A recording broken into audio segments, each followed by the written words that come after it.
Il est 7h44, l'invité de l'économie ce matin sur Radio Classique, Dan Serfati, président et fondateur de Viadeo, le réseau social professionnel.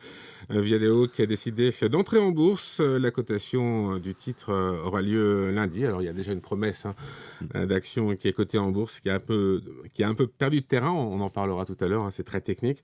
Viadeo, donc réseau social sur Internet pour les professionnels. C'est le deuxième acteur du marché, derrière l'américain LinkedIn. 30 millions d'euros de chiffre d'affaires, une perte de 13 millions d'euros l'an dernier, 450 salariés, 20 millions de membres. Dan Serfati, pourquoi est-ce que vous nous présentez Viadeo? C'est un réseau social professionnel, donc ça sert à embaucher des gens. Pour ceux qui ne connaissent pas trop Viadeo, est-ce que vous pouvez expliquer en quoi consiste cette plateforme? C'est une plateforme qui permet aux professionnels donc, de s'inscrire, de donner des informations sur leur profil pro, et ce qui va leur permettre de faire plusieurs choses. La première, d'abord, d'être visible auprès de potentiels recruteurs. Vous parliez de l'emploi des cadres tout à l'heure dans cette émission. Évidemment, Viadeo est un outil exceptionnel pour les cadres et pour les employés, d'ailleurs maintenant de plus en plus, pour être visible sur le marché du travail. Ça veut dire qu'il y a un changement dans la recherche d'emploi. Maintenant, les cadres ont plus tendance à utiliser Viadeo que de faire des candidatures spontanées Vous ou savez, que d'utiliser le réseau. ce qui se passe beaucoup et le changement qui est en train de se produire, c'est que jusqu'à présent, il y avait les gens qui cherchaient de l'emploi et puis les gens qui cherchaient pas d'emploi. Et aujourd'hui, les réseaux sociaux professionnels, la révolution en réalité qu'ils ont opérée, c'est que même lorsque vous ne cherchez pas d'emploi, ça ne veut pas dire que vous n'êtes pas ouvert à des opportunités qui vont vous permettre, je ne sais pas, d'être mieux payé, de travailler au soleil, sur une île déserte. Et un recruteur me disait un jour, tous les employés du monde sont des chercheurs d'emploi passifs. Je trouvais cette expression sympa. Et effectivement, c'est ça le réseau social professionnel, c'est que lorsque vous avez votre profil qui est bien rempli sur un réseau social professionnel, les recruteurs, ils le savent.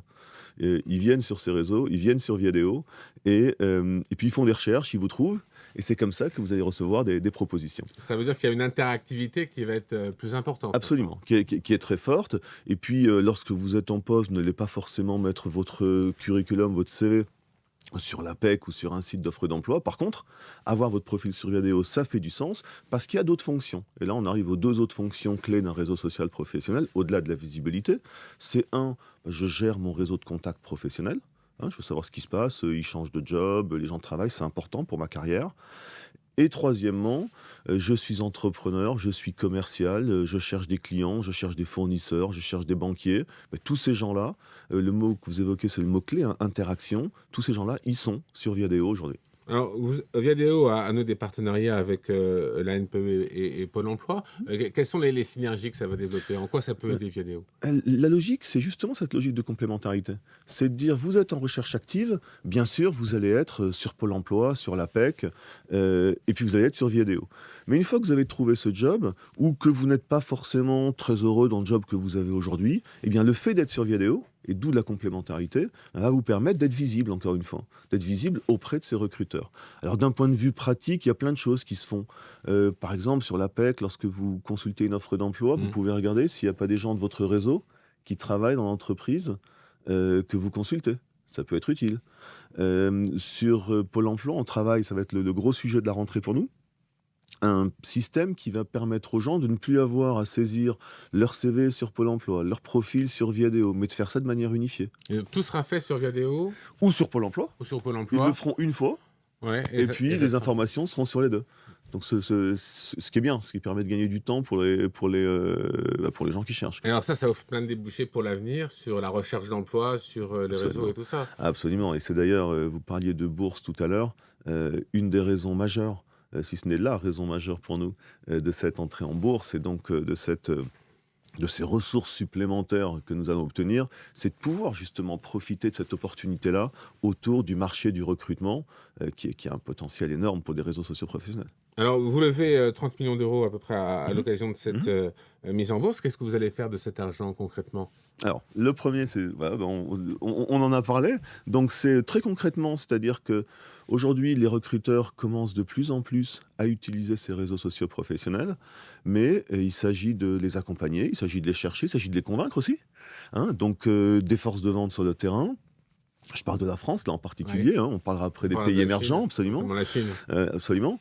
Donc c'est monter des forces de vente, renforcer notre présence sur le terrain auprès des professionnels, de manière à les habituer, les former, et leur expliquer comment s'utilise un outil comme Viadeo. Donc ça, c'est le premier axe. Et puis le deuxième, effectivement, le développement en Chine en Alors, particulier. la Chine, c'est quand même un peu étonnant de voir une société française comme ça implanter un réseau social en Chine. Pourquoi avoir choisi la Chine et où en est-on? Où en est Viadeo en Chine alors? C'est vrai que c'est un peu étonnant. Et il y a d'ailleurs très peu de sociétés françaises ou même européennes qui ont réussi en Chine.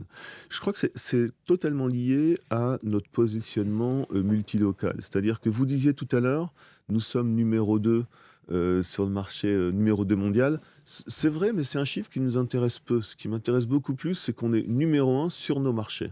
On est numéro 1 en France, on est numéro 1 en Chine, on est numéro 1 en Afrique francophone. Et ça, ce sont nos marchés. Et pourquoi on a réussi à être numéro 1? Parce qu'on aborde ces marchés-là de manière extrêmement localisée, en intégrant la notion de culture locale.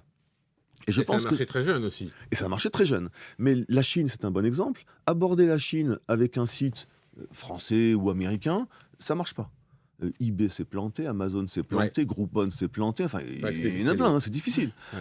Pourquoi est-ce qu'on a réussi à le faire? Parce qu'on a racheté une société locale, on a gardé une équipe locale. Sur 140 personnes en Chine, il y a 2 Français. Et tout le reste, ce sont des Chinois. Moi, je vis en Chine, j'ai appris le chinois pour pouvoir parler avec eux, ils parlent même pas anglais. Alors, Dan Sarfati, quelles sont les spécificités du marché de l'emploi alors en Chine? Est-ce qu'en Chine, on cherche du travail différemment qu'en France? Alors, bon, je dirais qu'il y a une différence majeure, évidemment, c'est que le taux de chômage, en tout cas sur les cols blancs, est nul. Enfin, je veux dire, la problématique, c'est pas le chômage, c'est plutôt pour les entreprises, le turnover. Ça change tout le temps. C'est très très dur de garder des gens.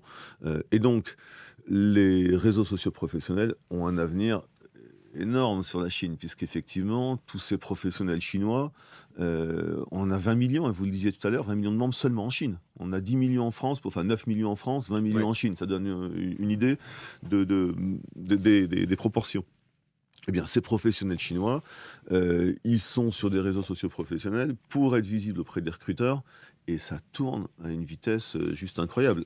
On essaye, nous, chez Tianji, on a une politique complète. Tianji, donc c'est appartenant à Viadeo. Pardon, c'est le nom de notre filiale en Chine. On a une politique complète pour retenir notre staff. Un mot, Dan Sarfati, du cours de bourse, là. La promesse donc est cotée. On a vu qu'il y avait beaucoup de volatilité. Le titre a fortement baissé mercredi. Il est remonté hier de 4%. On est quand même sous le cours d'introduction et qui était de 17,10 €. Votre réaction, Dan Sarfati, qu'est-ce que vous pensez de ça? Quand même, c'est de la baisse. L'accueil est assez mitigé. Oui, mais vous savez, moi, je suis d'abord un entrepreneur. Je suis pas un boursier. Je dirais que ce que je peux vous dire, ce qui est certain, c'est que la valeur intrinsèque de Viadeo, elle n'a pas baissé avant-hier à hier, et elle n'est pas remontée de 5% d'entre hier et aujourd'hui. La valeur, c'est la même sur les 3 derniers jours. Il ne s'est rien passé. Je veux dire, ce qu'on a annoncé, c'est là. Moi, je crois que ce qu'il faut regarder, c'est ce qui va se passer sur le long terme. On est là, on a fait des promesses.